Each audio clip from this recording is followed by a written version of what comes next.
But breaking news, House Oversight Chair has issued subpoenas for the Epstein files and is deposing the Clintons. That's right. It's happening. Oh. Hi, I'm Diane Macedo. We have breaking news. The House Oversight Committee is issuing a subpoena to the Justice Department for the Jeffrey Epstein files. The Republican-controlled committee is also issuing subpoenas for former President Bill Clinton, former Secretary of State Hillary Clinton, and 8 former top law enforcement officials. Committee Chairman James Comer says he wants the Justice Department to turn over the, quote, full, complete, unredacted Epstein files by August 19th, setting up a potential standoff between Congress and the Trump administration. Let's bring in Justice Department reporter Alex Mallon for more. Alex, what are they hoping to get from these depositions, and what happens if these people don't comply?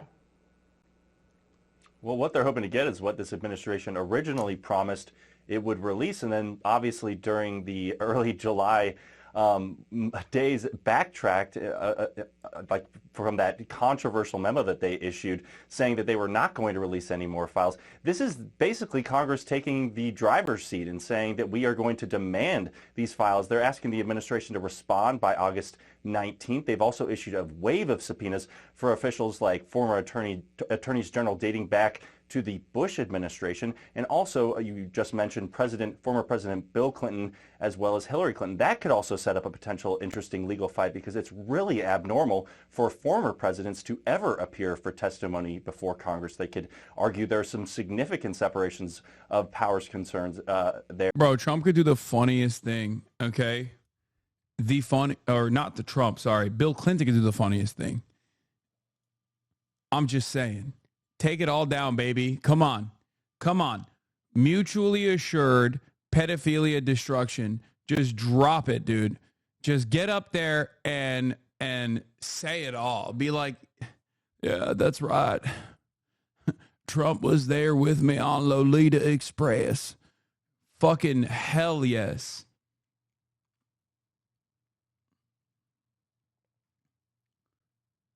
Oh my God. I mean, it's never going to happen. It's never going to happen. But man, it would be sweet, dude. Oh my God. The entire executive and former leadership just like takes itself out due to their Jeffrey Epstein connections. Oh my Lord. That would be, Trump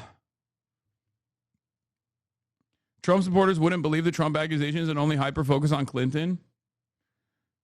I don't know. I mean, you're right.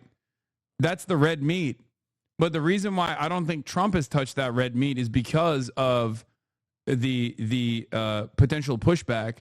And as I said before, because like I told you already that eventually they have to give their base of support. They have to give the MAGA people something, right? They have to give the MAGA people something. And if it's just Hillary and Bill Clinton, there are a lot of people who are going to be satisfied with that for sure. Okay? And there is plenty of evidence for Bill and Hillary's involvement with Jeffrey Epstein.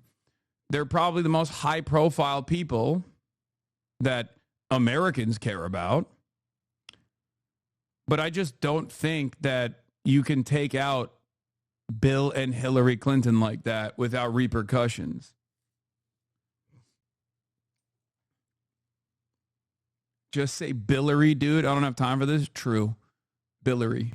As they have the administration currently on its heels on an issue that we haven't really seen before, like throughout this entire administration. They've been able to kind of... Yeah, they are. They're the load-bearing, potential alleged pedophiles that hold this structure together.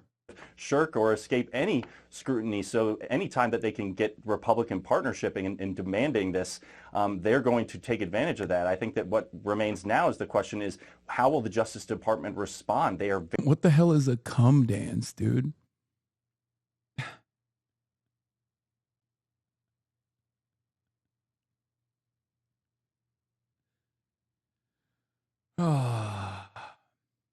Maybe use a different phrase than load-bearing pedophile. I mean, but that's what it is. Very typical to really be protective over their investigative holdings. This will be something that we could see result in a really interesting court fight with a Republican administration opposing and actively trying to fight against this effort by a Republican Congress. All right, Alex Mellon, thank you. We got new information on the latest back and forth over the files related to convicted sex traffickers Jeffrey Epstein and Ghislaine Maxwell. House Oversight Committee Chairman James Comer has issued a slew of deposition subpoenas. What are the actual allegations against Hillary? I never really knew that part. Like, it's obvious Bill because of his past. But is the idea that Hillary was also molesting teenage girls? No, but Hillary went to the Zorro Ranch in New Mexico a bunch.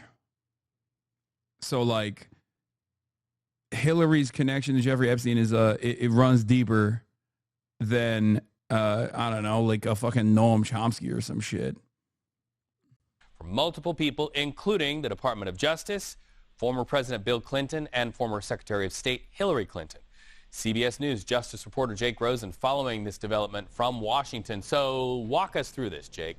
And also the Clinton Foundation with Ghislaine Maxwell, and Ghislaine Maxwell being a guest of honor at Chelsea Clinton's wedding. Like, the Clintons are insanely connected to Jeffrey Epstein and Ghislaine Maxwell, but Hillary Clinton's connections directly to Ghislaine Maxwell run deeper. Like, I don't know if Hillary Clinton was like doing pedophilia, right? I mean, if you ask me about Bill, well, you know. Well, that's right. While the House is out, Reed, because of a different legislation relating to a potential floor-wide vote of potentially forcing the Department of Justice to release the Epstein files, James Comer, who leads the House Oversight Committee, and Democrats who are on that committee have not stopped pushing for more information coming from... Do you think the Cuomo's are connected? Yes. I know that they are through Ghislaine as well.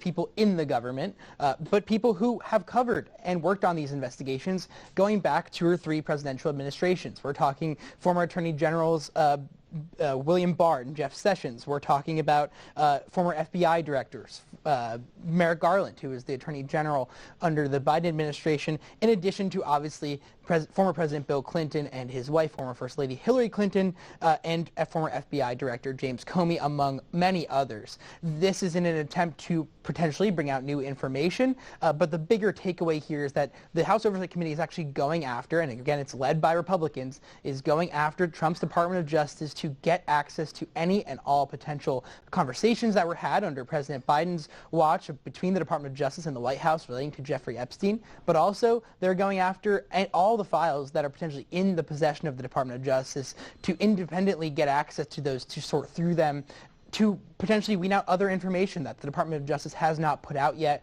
It's another big step in Congress's now fight to force some transparency after the Trump administration, again, Reed, we've covered this for weeks, has promised some and then will kind of walk that back. And you say all of the files, which is interesting, but is there any discussion in Washington, any question about why specific people have been named? You went through them.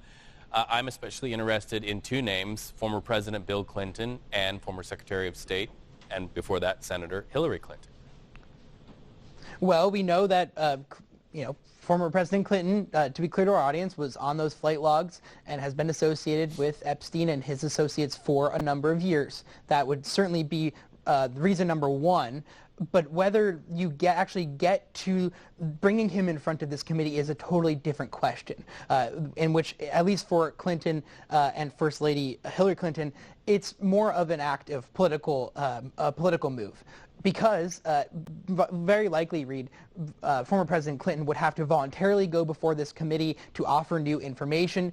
We've seen presidents before try to fight these out, going back to even the Truman administration fighting against, the Red Scare when he was accused of that, or President Trump. Think about 2022 when that House investigative panel was going after him for his actions on January 6th. President Trump sued, claiming that he had the separation of powers and the ability to not go before this committee, and eventually the committee kind of dropped that request. So it depends on what former President Clinton wants to offer here. But again, for some of these other people who are now private citizens and out of politics, it's certainly possible that they might come in and want to talk, and it's certainly possible that they point back to the Department of Justice, who's in charge now, and say, listen, you're going to have to go to them to get more information about what you're seeking here, because they, at least are, as of now, are in possession of all of these files. Well, Jake, you rightly said we've been covering it for weeks. I'm going to catch that ball and toss it right back to you, because I have a feeling you'll be covering this for weeks still ahead. Good to talk to you, my friend. Thank you so much. Breaking news sources tell CNN that the Trump administration is considering whether to make an audio recording and transcripts of Ghislaine Maxwell's interview with the Justice Department public. CNN's Elena Treen is back with us from the White House. What can you tell us, Elena? Yeah, that's right. Well, first I would point out, Pamela, that it wasn't previously known that they actually had made an audio recording of the Deputy Attorney General Todd Blanche's interview with Ghislaine Maxwell, which we know occurred over the period of 2 days. Is Bill even mentally capable or trustworthy given his mental state right now? Like, how much information are we really supposed to believe? I think he's all right. I don't know.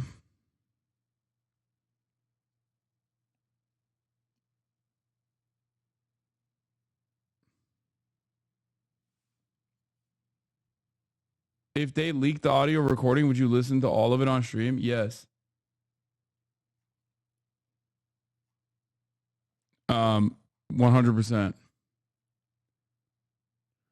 Bill was in a worse position overall, I think, when Hillary was running. Like in 2016, he looked like he was going crazy. But since then, I've seen other videos of him where he seems to be fine. I don't really know. Weeks ago, last month, and essentially from what we're hearing from both sources within the Justice Department and here at the White House, 3 senior administration officials told us that what's currently being discussed is whether or not they want to make the audio and the transcripts of that meeting public. Now, we know that they are going through and digitizing some of the audio. We were told by one official that the interviews were more than 10 hours, and also going through transcribing it and, of course, redacting parts of it where maybe victims' names who have not been previously made public, trying to redact those if they do ultimately release this information. Now, I think a big question, of course, is we all knew that Blanche went to Florida to have a sit-down with Maxwell, one of Epstein's associates who is currently serving a 20-year term for some sex crimes that she was engaged in along with Epstein. And the question was, are you even going to share any of that information? Now we're learning that that is, of course, a big topic of conversation between people here at the White House and the Justice Department. Some of the people we spoke with said that they want to release this information sooner rather than later. They believe that the Trump administration needs to be more in control of the optics of all of. Nobody is considering Al-Qaeda. Epstein worked for Al-Qaeda and China and Hamas. Yeah. Jeffrey Epstein was actually Russia, China, Al-Qaeda, Iran, and Hamas. Famously. All of them. Definitely not Israel, okay? Do not say Israel, please. Just anybody but Israel is who Jeffrey Epstein was working for, okay?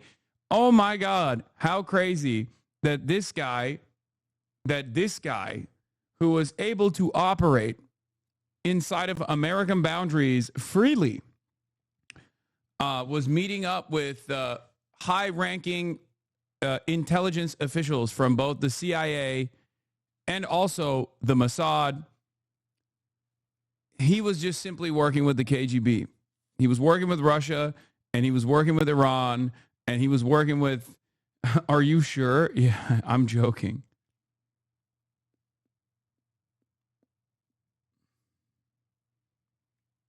Whoever they consider, whoever they personally consider to be an op at any given moment, you know?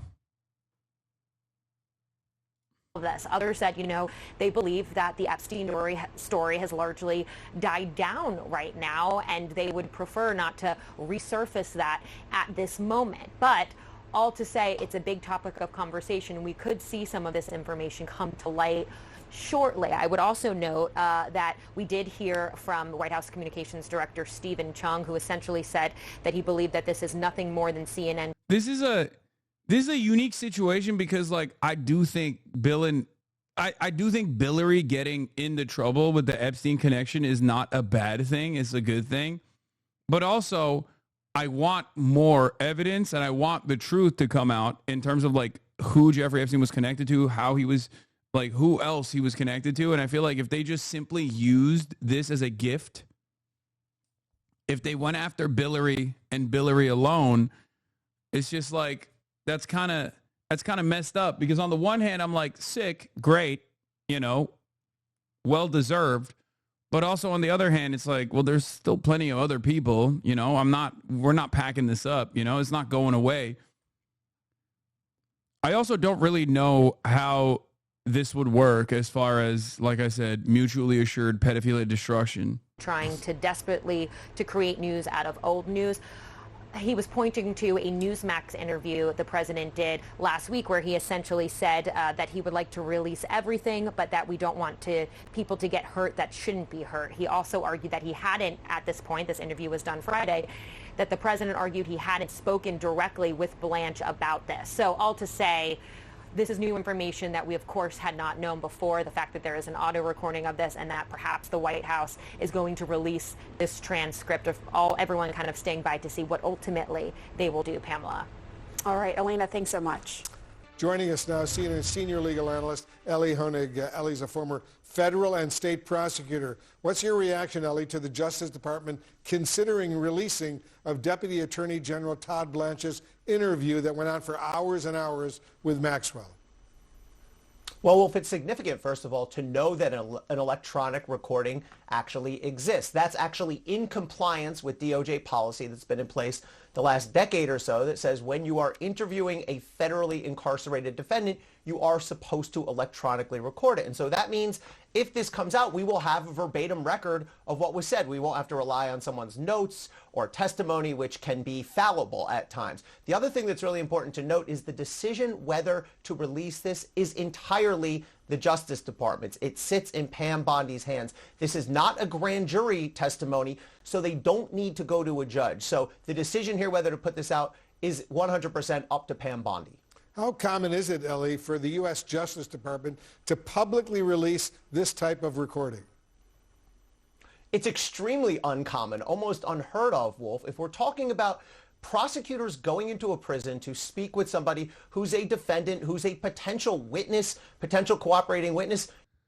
Yeah, I mean, it's fucking bullshit. Is Trump's literal lawyer, man, is Trump's lawyer, who is now the Deputy Attorney General, is crazy.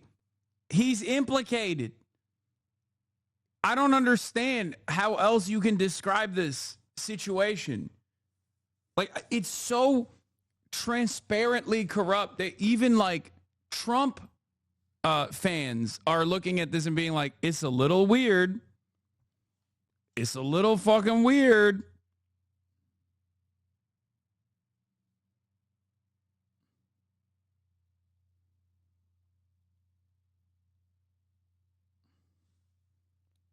You would never publicize and put out and make and disclose publicly the interview that you had with that person. That would be an investigative file. That would be something you would keep in-house. You would never put it out. But of course, a lot of what we've seen here is happening outside of the normal track. Well, CNN is learning this morning that the Justice Department has an audio recording and transcript of the interview it conducted with Epstein's accomplice, Ghislaine Maxwell, and the administration has been considering releasing that publicly. What do you think about that? Would you support it? I would support it. I mean, it was a very unusual interview to begin with. It's very unusual that she's been moved to the prison that she is in. We need transparency right now. Just the lack of transparency, the what appears to be a desire by the White House to hide what is there. Let's just see what it is. I mean, this man was disgusting. He is guilty of horrific crimes. We are forgetting that there are victims that are still recovering, more than 1,000 of them. We need to know what the facts are, and then we need to move on, because quite frankly, not the Democrats, it's the Republicans in the Congress that are keeping business that needs to get done for the people of this country by blocking rules to consider anything. Well, there are two victims, at least two, who actually wrote the court. And their identities are anonymous right now, but they're concerned that they could be exposed with the release of grand jury testimony, right? They say that this is political warfare and that people are being insensitive to these victims. How can Congress simultaneously push for transparency while also protecting the victims here? I think the victims have a right to have their names not made public. I think that there have been, we know that there's an ability to hide their names, yet talk about what the facts and some of it was. I have, unfortunately, I'm glad that the person felt that they could come forward and talk to me. They're scared to death. They don't want their name to become public or become part of a hate tunnel. You know, people don't understand what happens to people when their name becomes public. People that have... Especially on this issue, come on.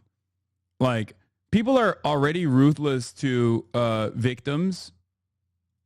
There is definitely an environment. There is definitely an environment of protecting abusers. Okay. But outside of that, especially in this case, like beyond the misogyny tourists and whatnot that will go after all the victims just because they hate that shit in general. You know, there are a lot of suspicious deaths surrounding people that have come out against like Epstein or even an affiliate like Kevin Spacey. Don't know them, they have no facts, just go after them in all kinds of horrific, brutal, bullying, frightening, Cry me a river. I don't care about these people's reputations. Release a list. No, man, we're talking about the victims, dude. What the fuck? We're not talking about like Jeffrey Epstein affiliates. I don't give a shit about Jeffrey Epstein affiliates. I want those names. We all want those names. We're talking about the victims, dog. What is wrong with you, chatter? Calm down. They've already been victims.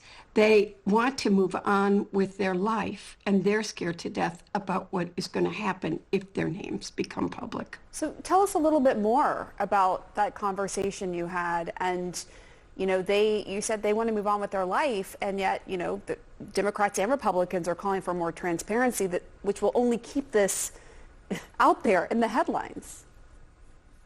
I think that the calling for transparency is there a list? Is there a list of, you know, here's what, okay, it wasn't Democrats who called for this. As part of his campaign, he said he would make the Jeffrey Epstein list public. The Attorney General stood in front of the White House and said, I have the list on my desk. We will make this public. They said to their mega base, we're going to be transparent. We're going to tell everybody what happened. Make but, England you know, when great you again. release a list, it's of the... Oh, my God, mega. Make Epstein great again.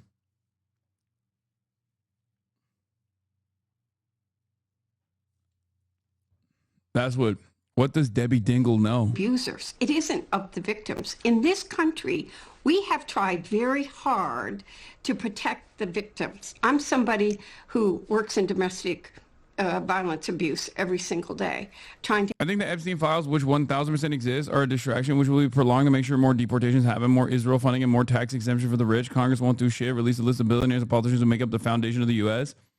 I mean, I agree with you on the second part, but I don't think it's like a distraction per se. And the reason why I don't think it's a distraction is because like the interest in this is real, and a lot of very powerful people, as you also said, are implicated. So you can't say it's a distraction necessarily, because The distraction can't be something that is so important to continuing the empire. And it's certainly not a distraction because, like, it's something that they're trying to bury anyway. It is a consequential piece of information. It is a very, very consequential operation. If unearthed, if there was like real transparency, which I don't believe there will ever be real transparency, I would be shocked. That would be, I mean, that would shake up the entire system. You're talking about powerful financiers. You're talking about heads of intelligence agencies. You're talking about foreign. You're talking about people, members of the royal family in England, MBS, Saudi Arabia, former prime ministers of Israel. It's just so, the network is so vast for some reason. Maybe because they all love Jeffrey Epstein's vibes. In spite of the full knowledge that he was a pedophilic sex trafficker, interestingly enough. Help people. They should not ever have their names. They're sexual assault. I've helped some who've been victims of sexual, they're survivors. They don't want to be called victims. Their names should not be made public. It's hard enough for people that just are like that. When you take a case like the Jeffrey Epstein case, which is on the minds of millions of people across this country, there are people that are not kind. There are people that are mean and brutal. There are people from other countries that are trying to stir up more trouble in our country. And those survivors become victims again by the sheer hatred and brutality that people put towards them. Not, some of us have empathy and compassion, but that's not what they feel. They feel the hate that comes at them. And we need to understand that's happening too much in our country, period, on social media. All right, on the campaign trail, President Trump promised he'd go after those who have investigated him. Now, do you see this insane video with Cory Booker? Oh, is it with Rabbi Shmuley Boteach?